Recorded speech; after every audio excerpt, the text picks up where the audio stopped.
Happy New Year's. Happy New Year. Any resolutions I should know about? Not talking to Doc. Why do you think the East has struggled so much this year? Oh, jeez, I have no idea.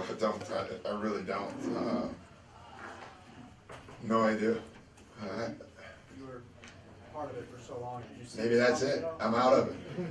You know, I don't know.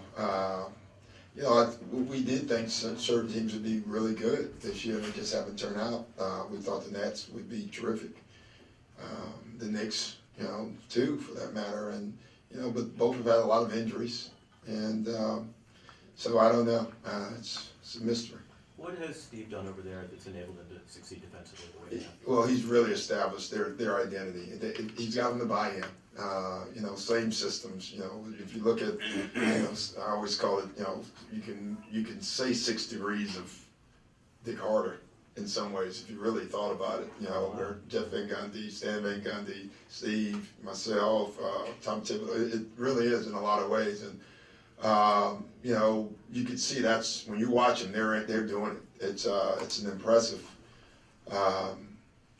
They do control the pace as well, which, they're not going to shoot quick shots unless they're perfect shots for that guy. They're really disciplined offensively as well, and they keep the game in reach every night. You look at the close games they've had. When you play them, you have to expect that it's going to be one of those hard games. And then I think the other thing is he's got guys just they're in the right spots, they're doing the right stuff, and it's really nice to see.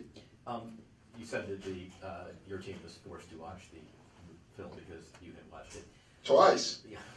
What were some of the things they independently specifically noted when they were watching it? Well, I'm not going to get into all that, but we didn't watch the whole game. We just watched my edits, and what's interesting is like when you're watching, you're not necessarily watching the game to fix the game that the team you played. So the next time you're watching your team play, and clearly we had a ton of slippage, from maybe the not enough practicing, with all these days that we've had.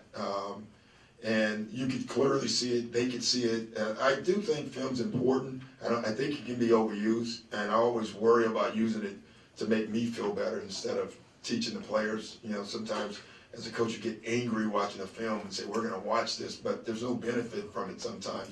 I thought yesterday's was a benefit for us. We saw a lot of things as a team that we've slipped on.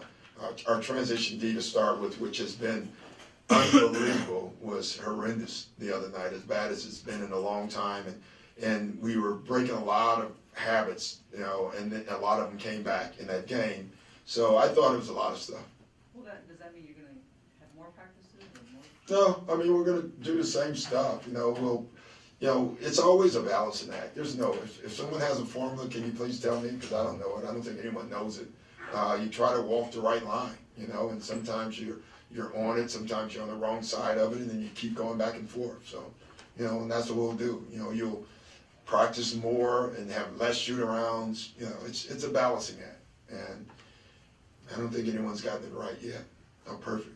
And so you never know how your team is going to come out on a given night. I would assume you'd be pretty disappointed if they weren't a little sharper tonight. Yeah, I would be, but I can't tell you they're not going to be out. Honestly, I'm out of that prediction business. I never get into it. Our team, for the most part, listen, how many bad games have we had? So it's not like we have a habit of bad games. We had one. You know what I mean? So it's not like we've lost games, but we've played hard. We lost to Golden State and Portland. We played hard. We lost to whoever else. But most of the games we've played pretty hard. Last night, we just didn't do any of those things. And so that was abnormal. And, look at it as that. After Jared got going for like 5 or 6 games there, Yeah. is it disappointing that he's sort of fallen off again and he can't seem to find Yeah, he's just really struggling, He's trying, he's doing all the right stuff. He's coming in on days off. He's coming in early on days of practice. That's all you can ask as a coach. He hasn't forgotten how to shoot. He's been a great shooter for the most part of his career. But he's going through a tough stretch, and sometimes they're short-lived and sometimes they last forever. But he's gonna get out of it at some point. And all I can do is just keep supporting him.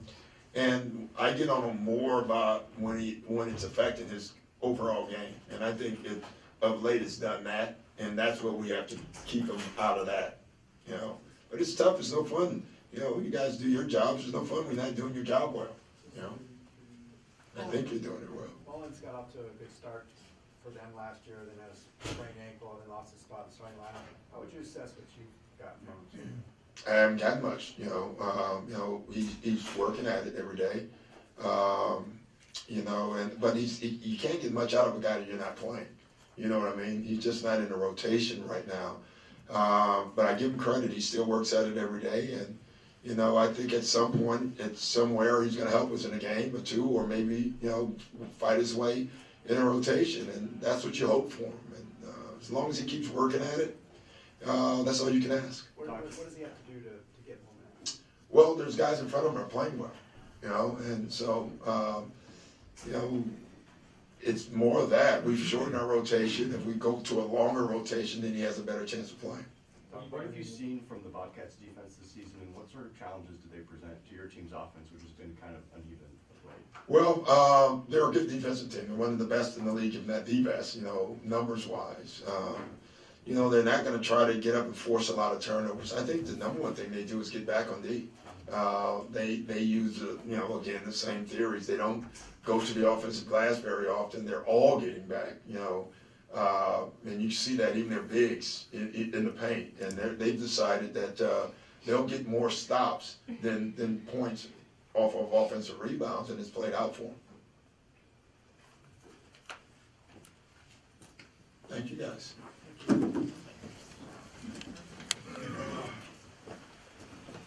What are you doing?